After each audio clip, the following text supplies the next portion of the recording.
मेरे प्यारे दोस्तों, आज का हमारा टॉपिक है भू सूचना एवं सूक्ष्म तकनीकी, जिसे इंग्लिश में कहते हैं जियो इन्फॉर्मेटिक एंड नानो टेक्नोलॉजी।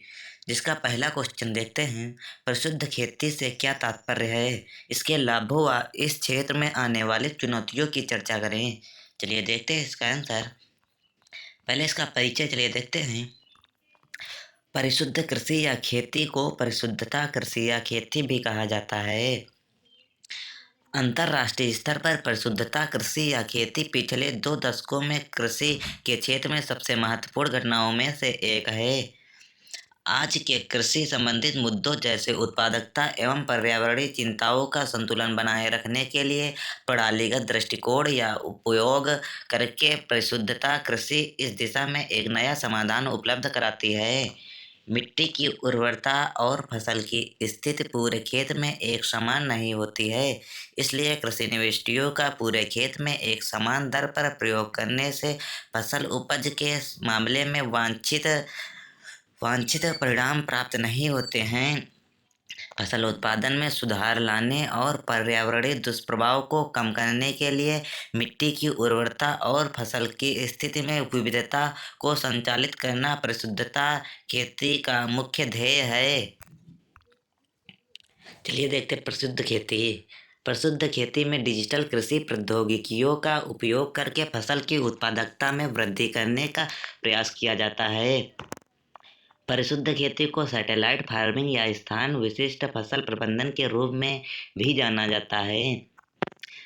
परिशुद्ध खेती में कृषि उपज को अधिकतम बनाने हेतु उचित समय पर सटीक और उपयुक्त मात्रा में जल, उर्वरक, कीटनाशक आदि आगतों का अनुप्रयोग किया जाता है। अर्थात सही समय और सही स्थान पर खेत में सही मात्रा में कृषि निविष्टियों का इस्तेमाल करना ही परिशुद्ध खेती है।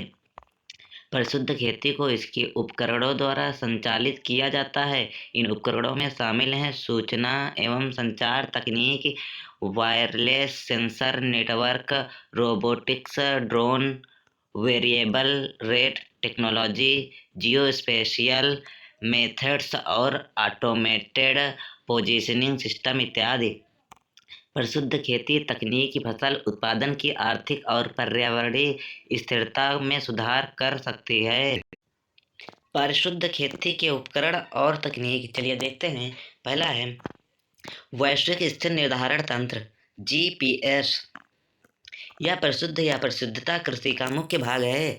जीपीएस से लैस उपकरण किसानों की कृषि गतिविधियों को अधिक उत्पादक और कुशल बनाने में सहायता करते हैं। जीपीएस की सहायता से किसान खेत में विशिष्ट स्थानों का चुनाव कर वहां पर जाकर मिट्टी के नमूने एकत्र कर सकता है और फसल की स्थिति की निगरानी कर सकता है। अगला भौगोलिक सूचना प्रणाली जीआईएस। भौगोलिक सूचना प्रणाली के पास अत्यधिक मात्रा में आंकड़ों को संसाधित करने की क्षमता है। यह नक्शे को बनाने के लिए स्थानीय आंकड़ों एवं उस स्थान की भौगोलिक विशेषताओं का प्रयोग करता है। कृषि जीआईएस जानकारी की परतों को जैसे पैदावार, उपज नक्शे, मृदा सर्वेक्षण नक्शे, सुदूर संवेदित आंकड़े और मिट्टी के पोषक तत्व का स्तर आदि संचित करता है। एक क्षेत्र की विशेषताओं का वर्णन कई प्रकार के आंकड़े कर सकते हैं, जैसे उपज, मिट्टी की बनावट और पोषक तत्वों की स्थिति। अगला परिवर्तनीय दर प्रौद्योगिकी वेरिएबल रेट टेक्नोलॉजी। यह प्रौद्योगिकी उन मशीनों का वर्णन कराती है जो स्वचालित रूप से अपनी स्थान स्थिति के अनुसार अपने प्रयोग दरों में परिवर्तन कर सकती हैं। इस तकनीक में पौधों की वृद्धि या मिट्टी के पोषक तत्वों और प्रकार के विविधताओं के अनुसार मशीन पर प्रचल पैरामीटर जैसे बीज, उर्वरक, कीटनाशक, सिंचाई का पानी को अनुकूलित करके उपयोग किया जाता है। परिवर्ती दर साधित्र में 3 घटक होते हैं: नियंत्रण, कंप्यूटर स्थिति निर्धारण तंत्र और प्रवर्तक। अगला उपज प्रतिचित्रण। यह परिशुद्धता खेती की एक मुख्य तकनीक है। उपज नक्शा एक क्षेत्र के भीतर उपज में परिवर्तनशीलता दिखाता है। कटाई प्रक्रिया के बाद उपज मानचित्रण तंत्र खेत में विभिन्न जगहों पर अनाज की मात्रा को मापता है और कटाई मशीन की स्थिति को रिकॉर्ड करता है। सुदूर संवेदन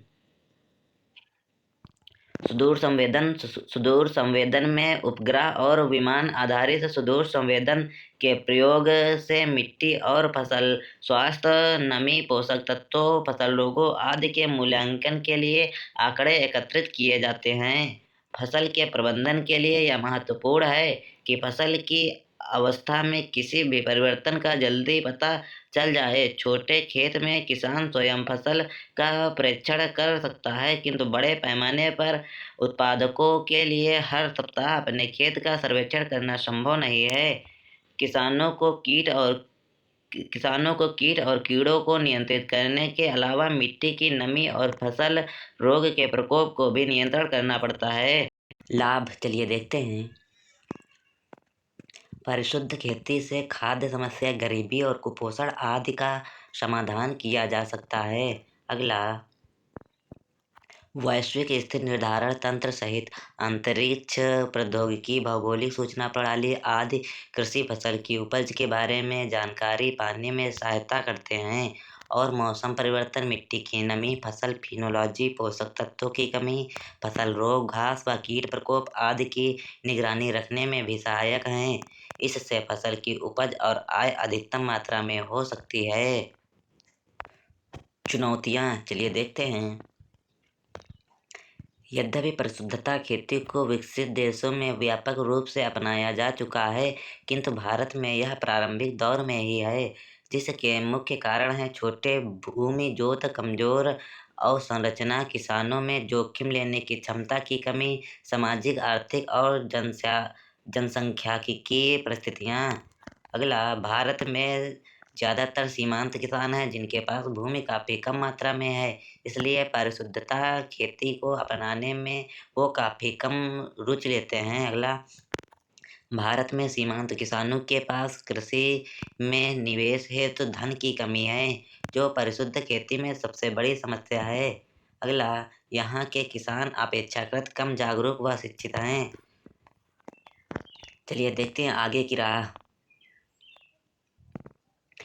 परिशुद्ध खेती को प्रत्येक किसान तक पहुंचाने की आवश्यकता है, ताकि कम से कम संसाधनों के प्रयोग से अधिक उत्पादन लिया जा सके। इसके प्रयोग से हम तीसरी हरित क्रांति के ध्वजवाहक बन सकते हैं। अगला, नैनो तकनीकी, पॉलीहाउस, बायो तकनीक आदि आधुनिक तकनीकों को परिशुद्ध खेती के साथ समन्वित किया जा सकता है। दोस्तों, आपको यदि वीडियो अच्छा लगा तो वीडियो को लाइक करें, चैनल को सब्सक्राइब करें।